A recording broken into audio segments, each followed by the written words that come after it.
नमस्कार. आवाज न्यूज मध्ये आपले स्वागत. मी रेश्मा फडतरे. आज आपण या फेसबुक लाईव्हच्या माध्यमातून जनरल मोटर्स ही जी कंपनी आहे व तेथील कामगारांचे जे काही प्रश्न आहेत, त्यांच्या काही समस्या आहेत, याविषयी चर्चा करणार आहोत.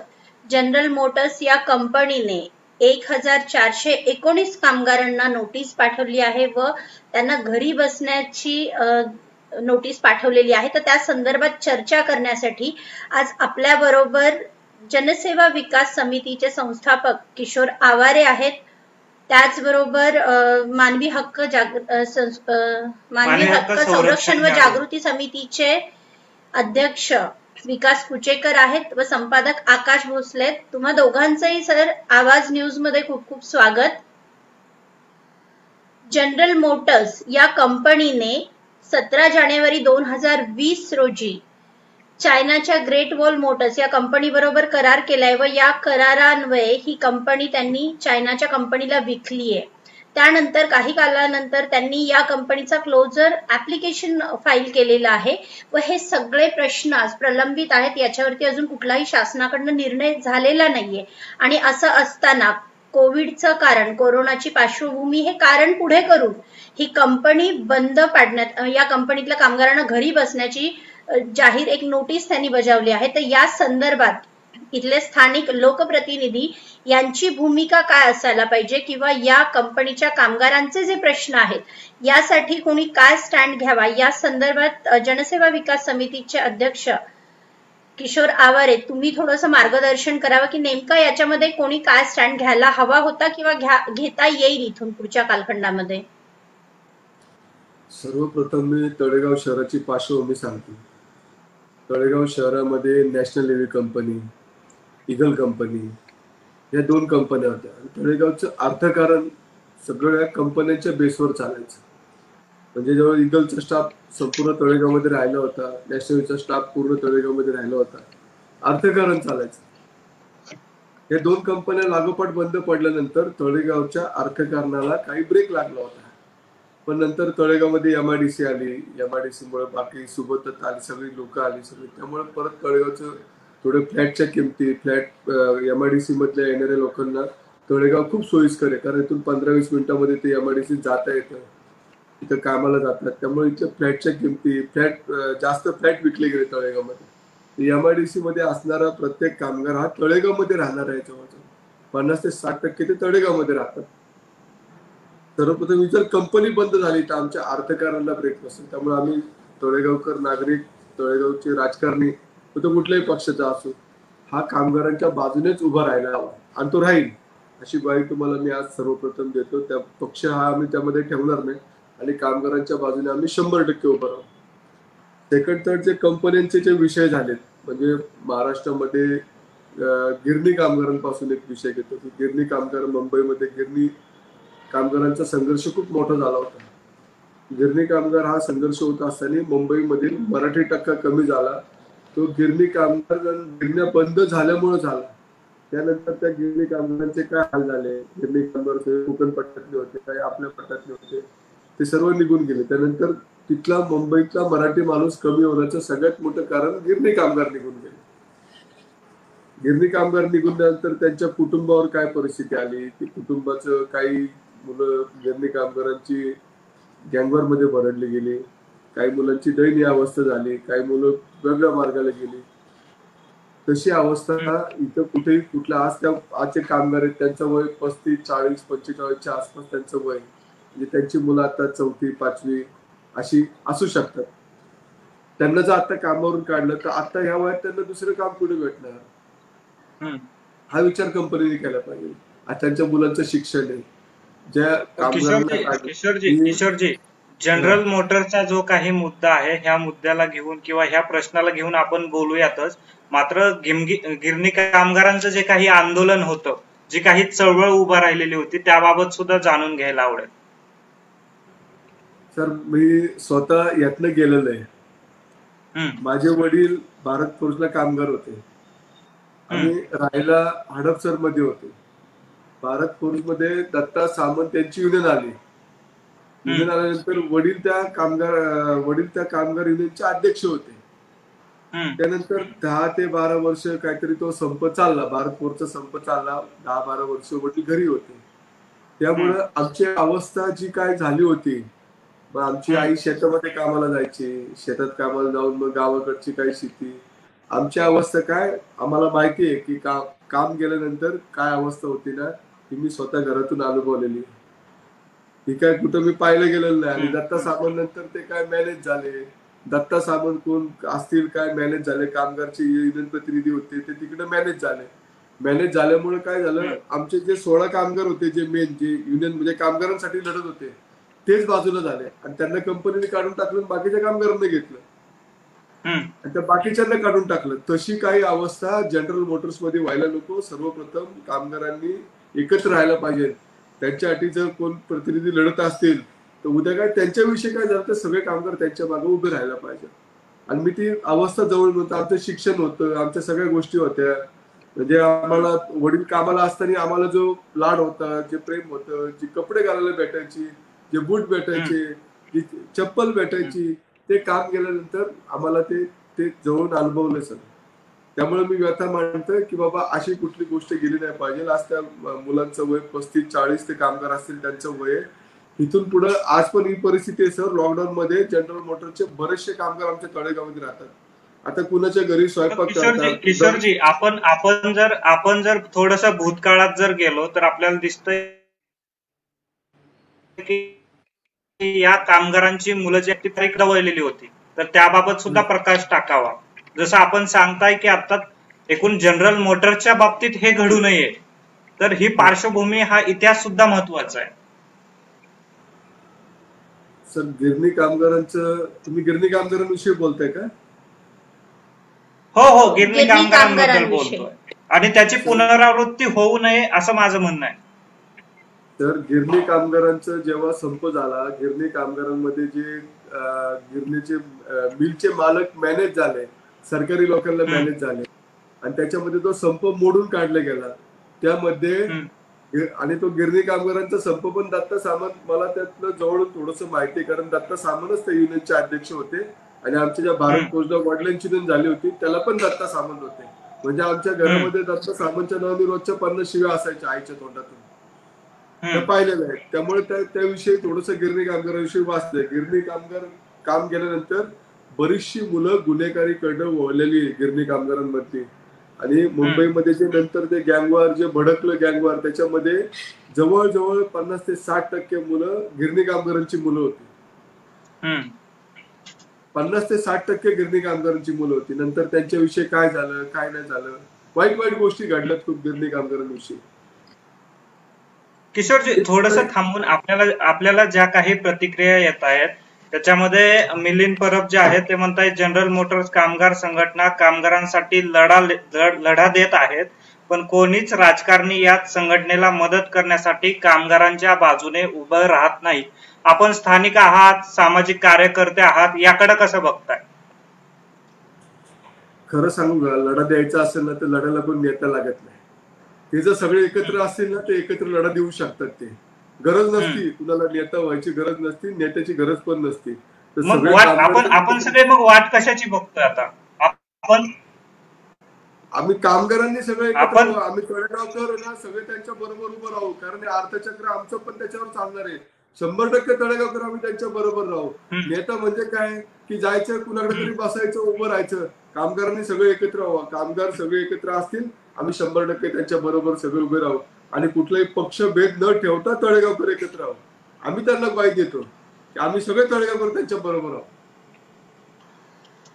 इथे कुचेकर सर, मला तुम्हाला एक प्रश्न विचारायचा आहे की जेव्हा हे संघटित कामगार, जेव्हा अशा पद्धतीने त्यांच्यावरती अन्याय केला जातोय, तेव्हा स्थानिक प्रशासनाकडनं त्यांना कुठल्या प्रकारचा पाठिंबा मिळू शकतो? एक स्थानिक लोकप्रतिनिधी म्हणून किंवा सामाजिक कार्यकर्ते म्हणून त्यांना कुठल्या प्रकारे पाठिंबा देता येऊ शकेल?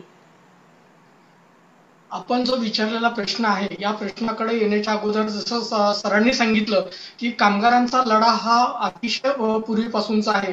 त्यांनी मग गिरणी कामगाराच्या संबंधाने ती जो लढ्याच्या संदर्भातली माहिती त्यांनी पार्श्वभूमी सांगितलेली आहे. आणि कामगाराची वाताहत झाल्यानंतर कामगारांची मुलं कशा पद्धतीने गुन्हेगारीकडे वळलेले आहेत ह्याचं धगधगतं वास्तव किशोर सरांनी आपल्याला मुंबईचं वास्तव आपल्याला या ठिकाणी मांडलेलं आहे. आणि हे वास्तव अनेक पिक्चर मधून पण आपल्याला पुढे आलेलं आहे. पण हे सांगत असताना खऱ्या अर्थानं कामगारांना एकजूट करून कामगारांच्या हक्कांसाठी डॉक्टर बाबासाहेब आंबेडकरांनी कामगारांच्या कामाचे तास किती असावेत, कामगाराच्या कशा पद्धतीने त्याला कामाच्या ठिकाणी सुविधा मिळाल्या पाहिजे, त्याला कामाचं संरक्षण मिळालं पाहिजे, या संबंधीचे जे कायदे करण्यात आले, या कायद्यानंतर या कामगारांच्या हक्कांसाठीचे लढे उभारण्यात आले. मग त्याच्यामध्ये अण्णाभाऊ साठे असू द्यात किंवा जॉर्ज पुढे पुढे जशी चळवळ पुढे गेली, जॉर्ज फडणवीस असू द्यात, दत्ताभाऊ सामंत असू द्यात, गिरणी कामगार नेते, या सगळ्यांची जी चळवळ उभी राहिली, या चळवळीतून जे कायदे अस्तित्वात आले आणि त्या कायद्यांना तिलांजली देऊन 2020 मध्ये जो नवीन कायदे आले, जे कामगार हिताचे कायदे आहेत, असे डिंडोरे पिटण्यात आले. आणि या कामगार हिताचे कायदे समजून ज्या आस्थापनामध्ये 300 पेक्षा जास्त कामगार आहेत, या कामगारांचे संपूर्ण संविधानिक अधिकार हिरावून घेण्यात आले या कायद्याने. मग त्याच्यामध्ये त्यांचा बोनसचा अधिकार असू द्या, कामाच्या ठिकाणचं संरक्षणाचा अधिकार असू द्या, विमा संरक्षणाचा अधिकार असू द्या किंवा पीएफचा अधिकार असू द्या, अशा स्वरूपाचे सगळे अधिकार कामगारांचे हिरावण्यात आले. आणि कामगार म्हणजे पुन्हा एकदा गुलामगिरीकडे तो कामगारांची वाटचाल सुरू झाली आणि कामगारांना पुन्हा एकदा उद्योगपतीचे गुलाम बनवण्याचं काम हे जे नवीन कायदे करण्यात आले, या कायद्याच्या दृष्टिकोनातून झालेलं आहे. आणि याचाच परिपाक म्हणून आज जे आपण जनरल मोटर्सची जी अवस्था पाहत आहोत, हे याचाच परिपक्व आहे. आता इथे किशोर सर, मला तुम्हाला एक प्रश्न विचारायचा आहे. इथे आता आपण काही कमेंट्स बघतोय, तर या प्रत्येक कमेंटमध्ये प्रत्येक कामगाराचं म्हणणं आहे आमची नोकरी आमचा अधिकार, ओनली जॉब ही त्यांची मागणी आहे. व त्याचबरोबर त्यांचं असंही म्हणणं आहे की कामगार आणि कामगार युनियन एकत्र आहेत, आम्हाला फक्त आमची नोकरी हवी आहे. तर एक राजकारणी याच्यामध्ये की त्यांनी काही राजकारणी किंवा जे काही आपले लोकप्रतिनिधी आहेत त्यांनाही अप्रोच केला होता, त्यांच्याकडनं बरीचशी आश्वासनं दिली गेली होती. काही आमदार खासदारांनी याचा पाठपुरावा केल्याच्याही बातम्या आपण मीडियामध्ये पाहिलेल्या आहेत. तर हे सर्व पार्श्वभूमी असताना आज 1419 कामगारांना ही जी नोटीस दिली गेली त्याबद्दल आपण काय सांगाल? लोकप्रतिनिधीला मर्यादा असतात. लोकप्रतिनिधी असलं की मग त्यांचे कोण असतील, त्यांच्या वरचे असतात, त्यांचे बॉस असतात, त्यांचे बॉस असतात. लक्षात ठेवा, काही वरतून दबाव येऊ शकतो, काही होऊ शकतं, असं काही होऊ शकतं, पण लढ्याला कधीच मर्यादा नसते. युद्ध हे युद्ध असतं. कामगारांनी या पद्धतीने करायचं नाही. ग्रेट वॉल कंपनी असेल, काही असेल, तुम्ही इथं उभे राहायचं, आम्ही तुमच्या बरोबर उभे राहू इथं. ग्रेट वॉल कंपनी येईल, पण आमचे कामगार घेतले नाही. तुम्ही सर्वात पहिले कामगारांनी पुढे भरायचं, त्यांच्या मागे आम्ही 100% उभं राहू, त्यांच्या पुढे नाही, त्यांच्या मागे उभं राहू. लोकप्रतिनिधी गेले की त्यांचे वरतून कोण बॉस असतात, मग त्यांना सांगणार ते असे तसे तसे तसे, ते त्यांना ऐकायला लागतं. काय कामगारांना तुम्हाला स्वतःला मर्यादा आहेत का? तुमची नोकरी चालली आहे, नोकरी म्हणजे तुमचं आयुष्य आहे. तुमचं आयुष्य जर तुमच्यापासून चाललंय तर तुम्ही सर्वात पहिला लढा तुम्ही दिला पाहिजे. त्याच्याकडे मी थोडं आपल्याला थांबवतोय. लोकप्रतिनिधींवरती आपण बोलू. खरं तर हा वैयक्तिक माझाही आवडता मुद्दा आहे, प्रश्न आहे. पण आता आपल्याला जी प्रतिक्रिया आली, अनिल म्हणून आहे, ते म्हणतात की किशोर सरांनी जे गिरणी कामगारांच्या मुलांचे जे हाल झालेत ते सांगितलेले आहेत, ते आमच्या मुलांचे होऊ नयेत, मंत्रिमंडळ याची काळजी घेणार आहे का? आणि मग हा मुद्दा पुन्हा येतो की आजी माझी लोकप्रतिनिधी स्थानिक लोकप्रतिनिधी गेले होते, मला वाटतं कामगार वर्ग काही त्यांच्याकडे गेला होता. आता त्यांना वरतून काय सांगितलं, मी पण थोडीशी चौकशी केली यामध्ये की याच्यामध्ये कायद्यात बसत नाही, हे बसत नाही, ते बसत नाही.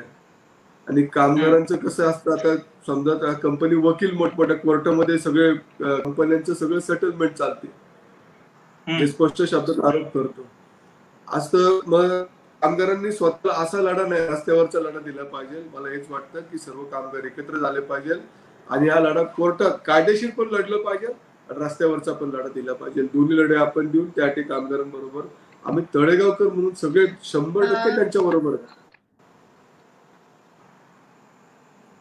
बोला येते आवाज. कुचेकर सर, तुम्हाला इथे मला विचारायचंय, गेले 1 ते 1.5 वर्ष हे कामगारांचा हा लढा सुरू आहे आणि त्यासाठी वेळोवेळी ते कोर्टाची पायरी चढतायत, वेळोवेळी कोर्टामध्ये त्यांच्या काही मागण्या ते मांडतायत. तर हे सगळं सुरू असताना त्यांना तारखेंवर तारखा मिळतायत. तर ह्या सगळ्यामध्ये कोर्टाचं एक भूमिका कशी असणार आहे किंवा कितपत यांना तिथं न्याय मिळू शकतो या कामगारांना? आणि यालाच जोडून विकासजी प्रश्न असा आहे की यासाठी जो काही कालावधी जाणार आहे, उद्या हे जे कामगार आहेत हे कामगार बेरोजगार असणार आहेत, त्यांच्या कुटुंबाचं उद्या काय होणार आहे, उदरनिर्वाह ही कुटुंब कशा पद्धतीने चालवणार आहेत, हा महत्वाचा मुद्दा आहे. उद्या जर हे कोर्टात प्रकरण गेलं, कोर्टावरती आपला विश्वास आहे, पण जो काही कालावधी जाणार आहे तर ह्यांच्या उपजीविकेचा काय, हा सुद्धा प्रश्न महत्वाचा आहे. आकाशजी, तुमच्या प्रश्नाकडे येण्याच्या अगोदर मला किशोर सरांनी जो महत्वाचे मुद्दे मांडलेले आहेत, या मुद्द्याकडे जात असताना मला एक महत्वाचा मुद्दा या ठिकाणी मांडायचा आहे की दुकाने, आस्थापने किंवा औद्योगिक कामगार, घरेलू कामगार, वाहन चालक किंवा बांधकाम मजूर, हॉटेल व्यावसायिक, या सगळे जे कामगार आहेत, या कामगारांच्या हक्कांच्या संदर्भातली जी पूर्वी खऱ्या अर्थानं जो कम्युनिस्ट पक्ष होता किंवा कामगारांच्या हक्कांसाठी कामगार हक्क म्हणून जे कामगारांची चळवळी उभ्या राहिलेल्या होत्या आणि या चळवळीतून या कामगारांच्या हक्कांसाठी लढे उभारले जायचे, आता अशा कामगारांच्या हक्कांसाठीचे स्थानिक पातळीवरती असू द्या किंवा राज्य पातळीवरती असू द्या किंवा देश पातळीवरती असू द्या, अशा प्रकारची कुठलीही संघटन एकजूटपणे राहिलेलं नाही. कारण या उद्योगपतींनी सगळ्यात महत्वाची जर कुठली गोष्ट केली असेल तर ती सगळ्यात महत्वाची गोष्ट केली ती कामगारांची एकता, आणि त्यांची जी एकताची ताकद होती ही एकता तोडण्यात आली, त्याच्यामध्ये शकलं निर्माण करण्यात आली. त्याच्यामध्ये मग आर्थिक देवाणघेवाणीतून असू द्या किंवा आणखी दुसऱ्या कुठल्या अन्य मार्गाने असू द्या किंवा कुणाला तरी राजकीय क्षेत्रामध्ये आपलं करिअर घडवायचंय, या कामगारांचा फायदा घेऊन स्वतः मंत्रीपद भोगलेली आहेत, मात्र कामगार हक्कासाठी कुठल्याही पद्धतीने त्यांचं म्हणणं त्या ठिकाणी त्यांनी मांडू शकले नाहीत. अशा पद्धतीचे नेतेही पण आपल्याला दिसत आहेत. एवढंच नव्हे तर आज ज्या काही कामगार चळवळी नावाला उभ्या राहिलेल्या आहेत, तर नावाला काही संघटन आहेत, या कामगार चळवळीचे जे कचरा वेचकाचे जे नेते आहेत यांची मुलं मात्र परदेशात शिकतायत.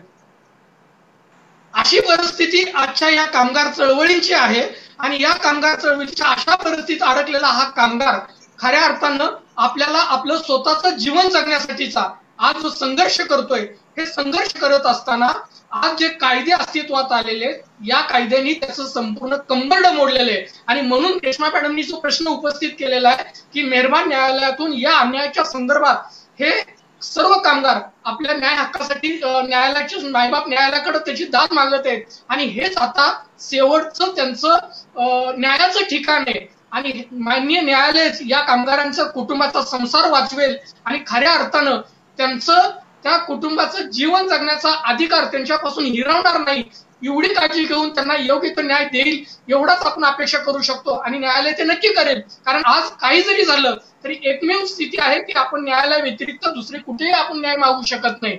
मात्र हे करत असताना जसं किशोर सरांनी सांगितलं की खऱ्या अर्थानं आता या कामगार कुटुंबियांच्या मुलांची हेळसांड न होता या मुलांना परत यांची मुलं गुन्हेगारी प्रवृत्तीकडे गिरणी कामगाराप्रमाणे वाहतूक त्यांची होऊ नये हे जर वाटत असेल तर आता या स्थानिक लोकप्रतिनिधींनी ज्यांनी लोकांना आश्वासनं देऊन की आपल्याकडं आम्ही विकासाची गंगा आणू, मोठे मोठे उद्योग आपल्याकडे आणू, स्थानिक भूमिपुत्रांना त्या ठिकाणी रोजगार देऊ, विकासाची गंगा आपल्या तालुक्यात वायाला लावू, अशा स्वरूपाची निवडणुकीत आश्वासनं दिली.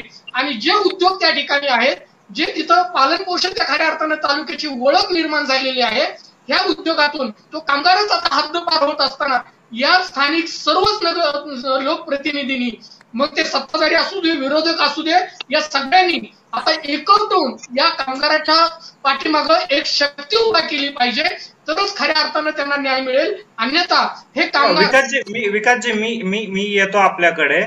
मात्र प्रश्न जे उपस्थित होत आहेत की कामगारांना विश्वासात न घेता ही नोटीस दिलेली आहे, उद्या या कुटुंबाचा उदरनिर्वाह, आणि त्याच्यावरती आपण किशोरजींची एक प्रतिक्रिया घेऊया. हॅलो, हा बोला. हो येतोय आवाज, बोला. आकाशजी, आज त्या कामगारांचे तळेगावमध्ये फ्लॅट आहे, 70, 80% लोन बाकी आहेत त्या कामगारांचे. मला आता थोडीशी मी माहिती घेतली तुमच्या फोन आल्यानंतर, तर 10 का 12 लाख रुपये त्या कामगारांना ते देणार आहेत. बोलले 10-12 लाख रुपये देतो तुम्हाला. 10-12 लाखामध्ये होतं काय साहेब? साधी वडापावची गाडी टाकायची म्हणलं ना तर तिला पण 4-5 लाखाचा खर्च येतो. 10-12 लाखामध्ये त्या मुलांचं शिक्षण, त्यांचं पुढचं आयुष्य, त्यांना किती दिवस नोकरी भेटणार नाही, ते काय होणार आहे त्यांचं, कसं काय आर्थिक चालेल त्यांचं. 10 लाख देतो, 12 लाख देतो, मग ते मला वाटतं काही ते गेले नाही, तुम्हाला पैसेच घ्यावे लागतील काय, त्याच्यामध्ये काय मार्ग निघणार नाही. असं कसं मार्ग निघणार नाही? कायदेशीर मार्गाने जाऊ ना आपण, कायदेशीर मार्गाने मार्ग निघू शकतो यातनं. काही नाही झालं तर बाकी आम्ही कामगारांबरोबर आहेच, पण त्यांचं आर्थिक गणित सगळं कोलमडल. 10-12 लाखामध्ये कुठल्याही कामगारांचं काही होऊ शकत नाही. त्यांची 70-70, 50-50 लाख रुपये लोन बाकी आहे कामगारांचं. कुठून ते लोन भरणार? हा सर्व विचार आम्ही सगळे एकत्र बसू. तळेगावचे सगळे लोकप्रतिनिधी आम्ही एकदा आवाहन करतो की तुम्ही या, आपण कामगारांच्या बाजूने उभं राहू. ते गाव करेल ते राव कोण करणार नाही, त्यामुळे गावाला आम्ही गावाचं पूर्ण एक करून आम्ही त्यांच्याबरोबर 100% उभं राहू कामगारांबरोबर. इथे एक कमेंट आलेली आहे, इथे एक कमेंट मी वाचते. महेश कोरी ते म्हणतात की सर हा लढा आम्ही लढत आहोत आणि लढत राहणार, परंतु यामध्ये जे व्यवस्थापनाकडून वेळोवेळी राजकारण केले जाते त्याचं काय? जनरल मोटर्स व ग्रेट वॉल मोटर्स यातील झालेला करार अजूनपर्यंत संघटनेला दिलेला नाही, म्हणजे याचा अर्थ कंपनी सरकारी आदेशाला पण जुमानत नाही, त्याचं काय? शेवटच्या क्षणापर्यंत आम्ही लढू, आमची नोकरी आमचा अधिकार, असं यांचं म्हणणं आहे. आणि इथे मला किशोर सर तुम्हाला एक विषय विचारायचा आहे की या एवढा मोठा निर्णय जेव्हा ही कंपनी घेतीये तेव्हा त्या कंपनीला शासनाकडनं काही सपोर्ट असू शकतो का, याविषयी आपलं काय मत आहे? कारण एवढा मोठा निर्णय कंपनी व्यवस्थापन असाच घेऊ शकते का? नाही, आज ते 1400 कामगार आहे म्हणून तुमच्या समोर आले.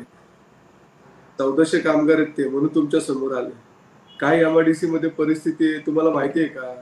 एमआयडीसी मध्ये कंपनी आली नाही तर कंपनी पहिला एक बाई शोधतीये. एक बाई आणा, बाईला कंपनीत बसवा, म्हणजे तो कामगार आरेरावी करेल. बाकी प्रशासन हातामध्ये घ्या. कधी कुठलं काम 5, 10, 25, 100 अशा जिथे जिथे कंपनी आहे प्रत्येक ठिकाणी कॉन्ट्रॅक्ट सिस्टीम दिली गेलेली आहे. प्रोटेक्शन मनी कंपनी देतात ते, प्रोटेक्शन मनी कित्येक कंपनी देतात ते, आणि मग त्या कामगारांना आरेरावीपणे केली जाते. कधी कुणाला काढलं जातं, कधी कुणाला काही केलं जातं. मला वाटतं एमआयडीसी मध्ये 3 ते 4च कंपन्या अशा आहेत ज्या कामगार कायद्याप्रमाणे चालल्यात की त्याच्या कामगारांना कॅन्टीन मध्ये चांगलं जेवण भेटतं. बाकी कुठलेही कायदे पाळले जात नाही एमआयडीसी मध्ये. आता यात बोलायला तर भरपूर आहे बोलायला. कुठली कंपनी आली की मग ते ठेवायचं, मग तिथे ठेवलं की मग त्याला कुठेतरी कॉन्ट्रॅक्ट द्यायचं, मग तो काहीतरी करणार, मग तिथे कुठला कामगार ओरडला की आज ते एकत्र आहेत 1400 म्हणून तरी ते आले तुमच्या समोर. नाही ते आलं पण नसतं, कुठेतरी दाबून टाकले असते आणि दाबून कुठेतरी त्यांचं आतापर्यंत त्यांचे राजीनामे पण घेतले गेले असते. पण किशोरजी मला मला मला आवाज येतोय तुम्हाला? हो आवाज येतो. मला प्रश्न असा पडतोय, पत्रकार म्हणून मला प्रश्न असा पडतोय की इथले जे आजी माजी जे लोकप्रतिनिधी आहेत, एक माजी जे आहेत त्यांची केंद्रामध्ये सत्ता आहे, आजी जे विद्यमान आहेत त्यांची राज्यामध्ये सत्ता आहे. आता हे दोघे एकत्र बसले कामगारांसाठी, तर हा प्रश्न निकाली लागू शकतो, कामगारांना न्याय मिळू शकतो.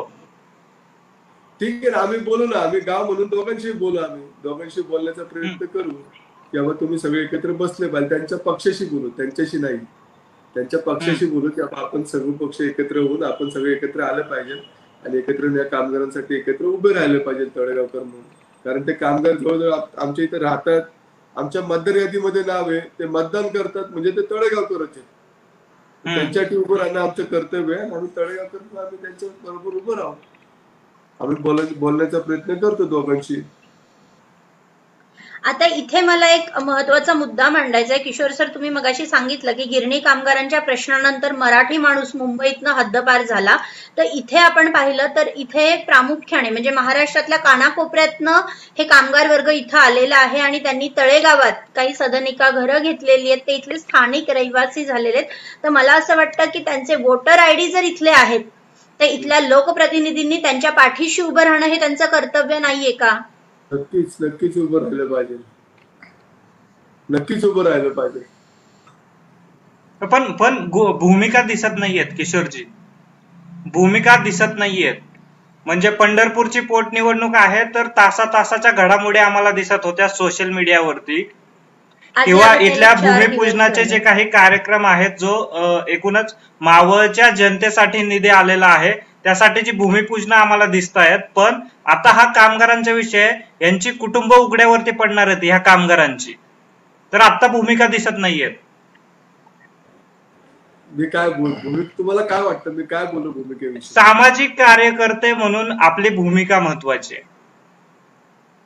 कारण आपलं आजचं शीर्षक जे आहे की आपण सर्वजण मिळून तळेगाव जनरल मोटरच्या कामगार आहेत त्यांच्या पाठीशी आपण उभे राहूयात आणि ही जी लढाई आहे ही लढाई एकत्र लढूयात. आपल्या भूमिका महत्वाच्या आहेत. आपण जर आज भूमिका नाही घेतल्या तर यांना न्याय मिळणार नाहीये. आम्ही आता ते हे झाल्यानंतर तुमचा फोन आल्यानंतर आम्ही भरपूर काही वरती पण फोन करण्याचा प्रयत्न केला, याच्यावर काही प्रतिक्रिया आम्ही पण घेतलेल्या आहे. पण ते काय कोविड चालू आहे, कोविडमुळे आता कुठले विषय काय होऊ शकत नाही, आता कुठला आपण बोलू शकत नाही विषयावर, अशा प्रतिक्रिया आम्हाला पण आलेल्या आहेत. आता किशोरजी हाच मुद्दा आता जेव्हा वर्तमानपत्रांमधून आपण बातम्या वाचल्या त्याच्यामध्ये असं सांगण्यात आलं की कोविडचं कारण देऊन या नोटिसा देण्यात आलेत. म्हणजे कंपनीचा आता तोटा होतोय आणि एकूणच कोरोनाचं कारण आहे आणि म्हणून या नोटिसा देण्यात आल्यात. काय बोलू सर मी याच्यावर, सांगा तुम्हाला. प्रशासन पूर्ण कंपनीच्या बाजूने आहे, मी स्पष्ट आरोप करतो, प्रशासन पूर्णपणे कंपनीच्या बाजूने. पण कामगारांच्या घराची काय अवस्था आहे प्रशासनाने एकदा यावं. मला आता तुम्हाला सांगतो, जनरल मोटर्स कंपनीतले भरपूर कामगारांच्या घरचे डबे करतात, ते डबे आणि रोजचा डबा पोहोचवतात ते, तेव्हा त्यांचं घर चालते. असे कित्येक कामगारांच्या घरची अवस्था आहे. तर सरकारला विनंती आहे माझी की बाबा त्यांच्या घरची अवस्था पहा, त्यांच्या फ्लॅटवर असणारे लोन पहा, त्यांच्या मुलांची शिक्षणाची अवस्था पहा. सरकारला आहे, बाकी लोकप्रतिनिधी म्हणून यांना पण आहे की एकदा आपण सगळ्यांच्या घरी जातोच मतं मागायला, तसं आपण जनरल मोटरच्या कामगारांच्या घरी जावं आणि एकदा त्यांच्या घराची अवस्था पाहावी. की बाबा ते आले म्हणून त्या फक्त ती जी येतात कामगार त्यांची नाही, त्यांच्या घरापर्यंत जावा, त्यांच्या घराची अवस्था पहा आणि ती अवस्था तुम्ही सरकारपर्यंत मांडा. दोन्ही लोकप्रतिनिधी आहेत, त्यांना दोघांना एक केंद्रात एक राज्यात तुम्ही सरकारपर्यंत ही अवस्था मांडा की बाबा ही अवस्था काय आहे त्यांची मनं जाणून घ्या. त्यांना नका जाणून घेऊ, त्यांची मनं जाणून घ्या काय अवस्था आहे आणि त्यांच्या मागे खंबीरपणे उभे राहा. खंबीरपणे जसे राहायचे ना जॉर्ज फर्नांडिस, बाकी कामगार नेते असायचे, त्यांनी कधी पाहिलं नाही की अंगावरच्या शर्टाला घडी पडली, माझ्या चुरगाळलेला सदरा आहे. इथं साहेब, इथं घडीचं म्हणजे कुठं इस्त्री तुटत नाही, ती इस्त्री तुटू द्या जरा आणि रस्त्यावर जाऊन झोपा आणि त्या कामगाराला न्याय द्या, एवढी त्यांना माझी विनंती. आता इथे कमेंट आलेली आहे, संतोष बाबर हे इथं म्हणतायत की गेटवर आत्महत्या करू, आमची नोकरी टिकली पाहिजे. आज इथपर्यंत कामगार वर्ग विचार करतोय, आज या टोकाचं त्यांचं मत आहे, या टोकाचं मत ते मांडतायत. त्यानंतर धनंजय जाधव आहे, त्यांची कमेंट आहे की सध्या व्यवस्थापन जे काही कटकारस्थान करत आहे त्यावरून एकच वाटतंय, आत्महत्याशिवाय आता दुसरा पर्याय नाही. कंपनीच्या कायमस्वरूपी कामगार होतो म्हणून आम्ही घर आणि कर्ज घेतले, आता त्याचा परतावा कसा करायचा हा प्रश्न त्यांच्या समोर उभा राहिलाय आणि ते जाहीर निषेध करतात. कुचेकर सर, मला तुम्हाला एक गोष्ट विचारायची आहे आणि यालाच जोडून रेश्मा, साजिद शेख यांची सातत्याने एकच कमेंट रिपीट येते. कमेंट त्यांची महत्वाची आहे, ती पहिल्यांदा वाचून दाखवतो. ते म्हणतात, संपादक काका, माननीय मंत्री बाळा भेगडे सध्या उपचार घेत असून लवकरच आमची भूमिका स्पष्ट करू. आजही आमचा प्रयत्न आहे कामगारांना न्याय मिळवून देण्याचा, उद्याही राहणार. साहजिक असलाच पाहिजे, कारण एकूणच या ठिकाणचे लोकप्रतिनिधी आहात आणि ही जनतेची अपेक्षाच आहे. मात्र सातत्याने ती कमेंट येत होती त्यामुळे ती वाचून दाखवलेली आहे. आता यामध्ये मला एक फक्त कुचेकर सर तुम्हाला विचारायचं आहे की हे जे काही सगळं सुरू आहे, म्हणजे आता कंपनीने जे कारण दिलंय, कोरोनाचं कारण दिलंय, पण आपण जर ह्या कंपनीची मागची जर हिस्ट्री बघितली तर 1.5-2 वर्षामध्ये जे काही कंपनीमध्ये राजकारण सुरू आहे, म्हणजे आधी ग्रेट वॉल मोटर्सला ती कंपनी विकली गेली, त्यानंतर कंपनी क्लोजरचं ऍप्लिकेशन दिलं गेलं, तर हे सगळं पाहता हे कोविडचं कारण जे आता कंपनीने समोर आणलेलं हे कितपत खरं असू शकतं? मॅडम, त्यावेळेस उद्योगपतींना खऱ्या अर्थानं त्यांचं इजिप्त साध्य करायचं असतं, त्यावेळेस हे कोविडचं हे तरी आताचं कारण आहे, मात्र यानंतर याच्या अगोदरची अशी भयानक आणि कारणं पाहिलेले आहेत. जसं सरांनी सांगितलं की काही MIDC मध्ये प्रोटेक्शन मनी पुरवला जातो. प्रोटेक्शन मनी पुरवणं म्हणजे सरळ सरळ आज जी मोका अंतर्गत जी कारवाई होती ना सगळ्या टोळींवरती, संघटित गुन्हेगारीवरती, तशी MIDC मध्ये संघटित गुन्हेगारी वाढत चाललेली आहे आणि कामगारांचं आवाज दडपण्याचं काम या प्रोटेक्शन मनीच्या नावाखाली अशा प्रोटेक्शन मनी देऊन यांचा आवाज दडपण्याचं, त्यांचा जीव मारण्याच्या धमक्या आणि त्यांचा हक्क त्यांच्यापासून हिरवण्याचं काम त्या ठिकाणी केलं जातं. म्हणूनच काही कामगारांनी याच्यात जी कमेंट जी आता तुम्ही वाचून दाखवली ना, की आम्ही गेटवरती आत्महत्या करू, या कामगारांसाठी मला नारायण सुर्वे यांची कविता आपल्याला सांगावंसे वाटते की कामगार आहे मी तळपती तलवार आहे. नारायण सुर्वे यांची कविता आहे, कामगार आहे मी तळपती तलवार आहे, रोजची रोटीचा सवाल आहे, रोजचाच आहे, कधी फाटका आहे, कधी आत आहे, कधी फाटका बाहेर आहे, कधी फाटका आत आहे, कामगार आहे मी तळपती तलवार आहे, सारस्वतांनो थोडासा गुन्हा मी करणार आहे, थोडे राहिले पाहिले थोडे झोकले आहे, माझ्या जगाची एक गंधवती त्यात आहे, तेव्हा चुकलो मुकलो नवे शिकलो आहे, जसा जगतो आहे मी तसाच शब्दातही आहे, मी कामगार आहे मी तळपती तलवार आहे. मी या सर्व कामगारांना एवढं सांगू इच्छितो की कामगाराचा इतिहास आहे. ज्यावेळेस कामगारांच्या हक्कांवरती गदा येते, ज्यावेळेस कामगारांची पिळवणूक केली जाते, कामगारांना गुलामीप्रमाणे वागणूक देण्याचा प्रयत्न या भांडवलदाराकडनं केला जातो, त्यावेळेस हा कामगार पेटून उठतो, आपल्या हक्कांसाठी आवाज उठवतो. त्याच पद्धतीनं या 1400 कामगारांनाही आता त्यांच्या भूमिका घेऊन त्यांच्या हक्कासाठी कुठल्याही दबावाला बळी न पडता जे समाजातले सर्व घटक त्यांच्या बरोबर ते येऊ शकतील, त्यांच्या हक्कांसाठी एकत्र राहू शकतील, अशा सर्वांना एकत्र येऊन त्यांच्या हक्कासाठी लढलं पाहिजे. आत्महत्या करणं, जाळून घेणं हे काही यातला मार्ग होणार नाही, कारण ही किडलेली व्यवस्था आहे. किती शेतकऱ्यांनी आत्महत्या केल्या, आज 34 हजार शेतकऱ्यांच्या आत्महत्या झाल्या, तरी या व्यवस्थेला पाझर फुटत नाही. तर तुमच्यासारख्या एकाने आत्महत्या केली तर त्यांना काय पाझर फुटणार आहे? आपण आता आत्महत्या करण्याचा भाग त्याच्यामध्ये नसला पाहिजे, हेच मला यातून सांगायचं आहे आपल्या माध्यमातून. किशोरजी, ज्या काही प्रतिक्रिया येत आहेत ते आता म्हणतायत की किशोरजी पुढे या आंदोलन छेडा आणि कामगारांच्या पाठीशी उभं राहा. खरं तर एकूणच आपण लोकप्रतिनिधींवरती जे काही बोलतोय, खरं तर मला जे कार्यकर्ते आहेत त्यांना सांगायचंय की खरं तर ही चीड आहे, कामगारांना न्याय भेटावा एवढीच आपल्या सर्वांची अपेक्षा आहे.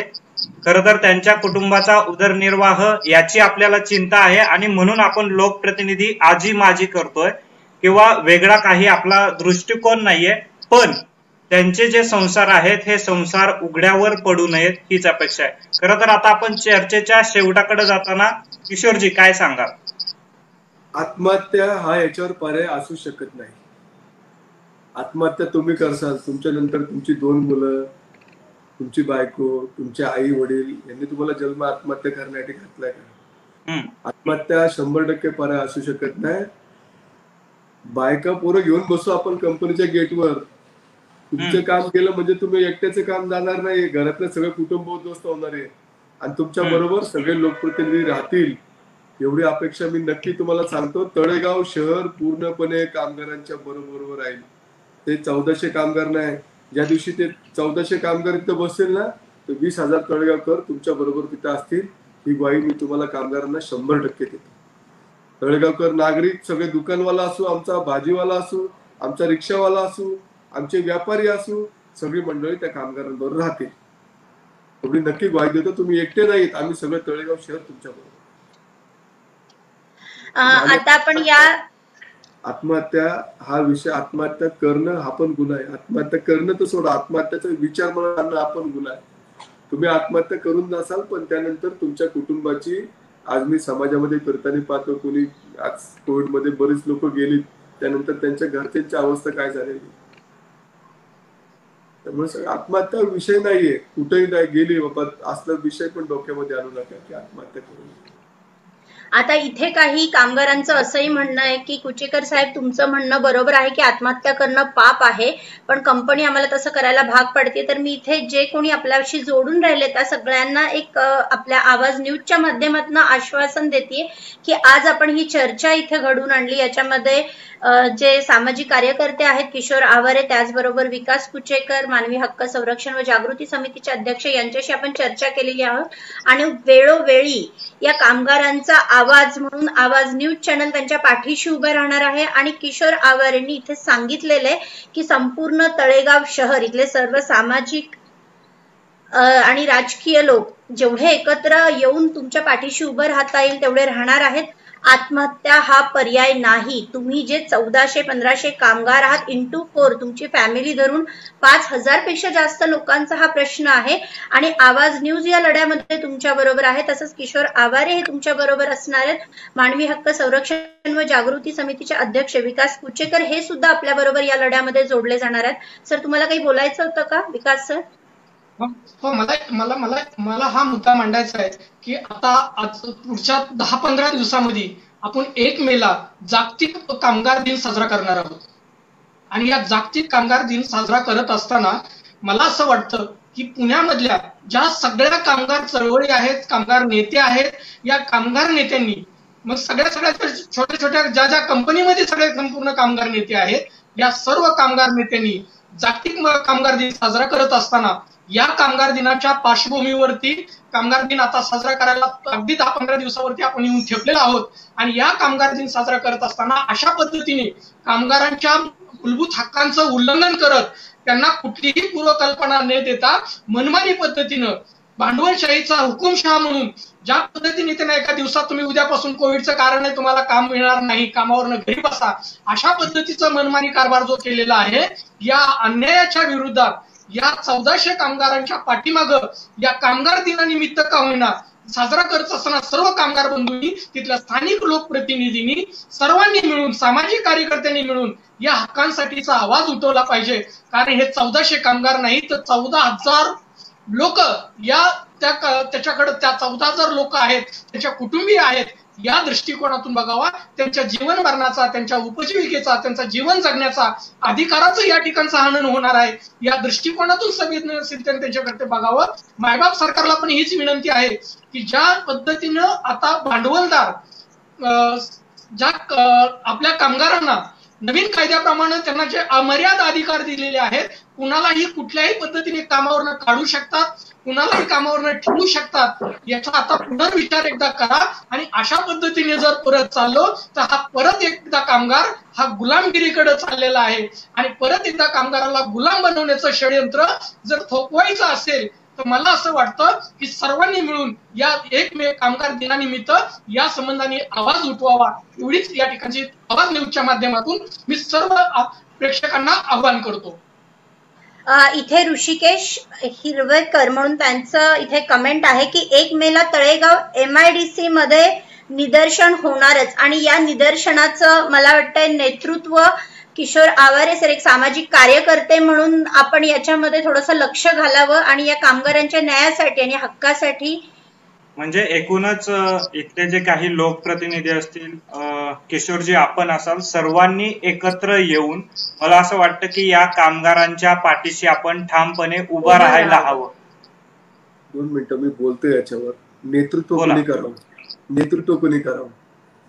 ज्याच्यावर अन्याय झाला ना त्यांनी त्याचं स्वतःचं नेतृत्व करावं. त्या कामगार चळवळी जुन्या झाल्या, कुचेकर सर तुम्हाला माहिती असेल, ज्या जुन्या कामगार चळवळी झाल्या, ते कामगारांचे जे नेते होते म्हणजे जॉर्ज फर्नांडिस होते, अमर शेख होते, जे जुनी लोक होती सर, त्यांचं नेतृत्व कसं होतं, ते रस्त्यावर कामगारांबरोबर खायचे, रस्त्यावर बसायचे. कामगारांच्या जीवात ते स्वतःही कामगार होते. अमर शेख म्हणत गिरणी कामगारच होते. त्यामुळे त्यांना स्वतःवर तो अन्याय झाला होता, त्यांनी नेतृत्व केलं. नेतृत्व यांनी करावं, आम्ही मागे उभं राहू. आम्हाला यातलं काय माहित नाही, त्यांच्या घरामध्ये काय चालतं, काम त्याची नोकरी गेल्यानंतर त्याचं काय होणार आहे ना हे आम्हाला माहित नाहीये. आम्ही जाणार उद्या कंपनीवाले सांगणार, त्यांची भूमिका आम्हाला सांगणार, नाही मग ते असं आहे, ते तसं आहे, मग ते असं होणार आहे, मग याच्यामुळे जाणार आहे. मग ते कंपनीला आम्ही नाही, मग ते कंपनीवाले बरोबर आहे, आमच्या मनामध्ये हे येणार की नाही कंपनीवाले पण बरोबर आहे, कंपनीवाले पण असं सांगणार. कामगारांनी नेतृत्व करायचं, कंपनीवाल्यांनी कामगारांशीच बोलायचं, दुसरं कुठलं नेतृत्व तिथं मध्ये नाही पाहिजे. कंपनी आणि कामगार हे दोघांचे विषय, दोघांनी एकमेकांशी बोलायचं. आम्ही कामगारांच्या मागे उभं राहू, पुढे नसणार आहे पण मागे भक्कमपणे उभे राहू. उद्या आम्ही नेतृत्व केलं की कंपनीवाले सांगणार नाही असं झालं, कामगारांची अशी चुकी, जे कामगार कंपनी दोघांनी बोलायचं. आम्ही मध्यस्थ पण नाही, आम्ही कामगारांच्या मागे उभे राहू आणि 100% मागे असो. ज्यावेळेस कामगार पुढे असेल आम्ही 100% त्यांच्या मागे. नेतृत्व त्यांनी करायचं, ज्यांच्यावर अन्याय झाला त्यांनीच त्यांचं नेतृत्व करायचं. नेतृत्व कुणी आम्ही करणार नाही, मी तर नाही करणार. तुमच्या मागे बाकी भक्कमपणे उभा आहे, 100% तुमच्या मागे उभा आहे. अगदीच महत्वाचा मुद्दा आहे की या एकूणच जो इश्यू आहे, विषय आहे, त्याचं नेतृत्व हे स्वतः ज्यांच्यावरती अन्याय झालाय त्या कामगारांनीच करायला हवं. मात्र आपण जे सर्वजण आश्वासन देत आहे की आपण ठामपणे यांच्या पाठीशी राहाल, खरं तर यांच्यावर जो काही आज अन्याय होतोय, उद्या हे कोर्टाची न्यायालयीन प्रक्रिया सुद्धा पार पडेल. मात्र एकूणच आता जी काही नोटीस पाठवलेली आहे कंपनीने आणि कामगारांना विश्वासात न घेता ही नोटीस पाठवलेली आहे, त्यामुळे आता उद्या या कुटुंबाचा उदरनिर्वाह कसा होणार आहे हा महत्वाचा प्रश्न आहे. त्यामुळं हा प्रश्न जो आहे तो लवकरात लवकर याचा तोडगा निघावा, हा प्रश्न मार्गी लागावा ही अपेक्षा आहे. आत्ताच आपण पाहिलं की सामाजिक कार्यकर्ते किशोर आवारे यांनी स्पष्ट शब्दात सांगितले की या लढ्याचं नेतृत्व ते करणार नाहीत, परंतु या लढ्यामध्ये जे कामगार असणार आहेत त्यांच्या पाठीशी खंबीरपणे भक्कमपणे ते स्वतः उभे राहणार आहेत व तळेगावातील जेवढे जे सामाजिक राजकीय कार्यकर्ते आहेत ते सर्वजण या लढ्यामध्ये या कामगारांच्या पाठीशी उभे राहणार आहेत. त्याचबरोबर आवाज न्यूज तुमच्या बरोबर तुमच्या या लढ्यामध्ये सामील आहे. तेव्हा कामगारांनी कोणत्याही प्रकारचं टोकाचं पाऊल उचलू नये, कारण बऱ्याचशा कमेंट्स इथे अशा आलेल्या आहेत की आम्हाला आत्महत्येशिवाय पर्याय राहणार नाही, आमचं कुटुंब उद्ध्वस्त होणार आहे. तर असं काहीही होणार नाहीये. हा जो लढा आहे हा आपण सगळ्यांनी मिळून एकत्र मिळून हा लढायचा आहे. याच्यामध्ये कुचेकर सर एक सामाजिक भान म्हणून आम्ही तुमच्यापर्यंत जे काही आमचे प्रश्न असतील, ज्या काही शंका असतील त्या घेऊन येऊ आणि वेळोवेळी आपण या विषयावरती ज्या नवीन घडामोडी होणार आहेत त्याविषयी चर्चा करणार आहोत. कामगारांचे प्रश्न आपण कामगारांच्या मार्फत जनतेसमोर आणि इतर स्थानिक राजकीय जे काही लोक आहेत त्यांच्या समोर मांडण्याचा प्रयत्न करणार आहोत. एकूणच सर्वसामान्यांचं हक्काचं एक व्यासपीठ म्हणून आवाज न्यूज सतत कार्यरत आहे. कामगारांचा आवाज बनून खरं तर सरकार दरबारी हा त्यांचा आवाज पोहोचवण्याचं काम आवाज न्यूज नेहमी करत राहील. खरं तर आता वेळेची मर्यादा आहे, विषय बोलण्यासारखे खूप आहेत, मात्र या विषयावरती आपण सातत्याने बोलत राहू, आवाज उठवत राहू की जी काही कामगारांची लढाई आहे ही लढाई एकत्रित लढत. तुम्ही सर्व जोडून राहिलात, खूप खूप धन्यवाद.